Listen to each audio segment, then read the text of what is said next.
హరిహరులకు ప్రియమైన కార్తీక మాసం, కార్తీక మాసం.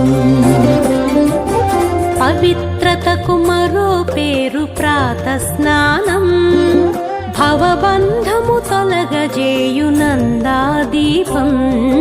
పవిత్రతకు మరో పేరు ప్రాతస్నానం, భవబంధము తొలగజేయు నందాదీపం. అశ్వమేధ ఫలమిచ్చే యథాశక్తి దానం, అశ్వమేధ ఫలమిచ్చే యథాశక్తి దానం. సువర్లోక ప్రాప్తినిచ్చు దామోదర వ్రతము. అశ్వమేధ ఫలమిచ్చే యథాశక్తి దానం, సువర్లోక ప్రాప్తినిచ్చు దామోదర వ్రతము. హరిహరులకు ప్రియమైన కార్తీక మాసం.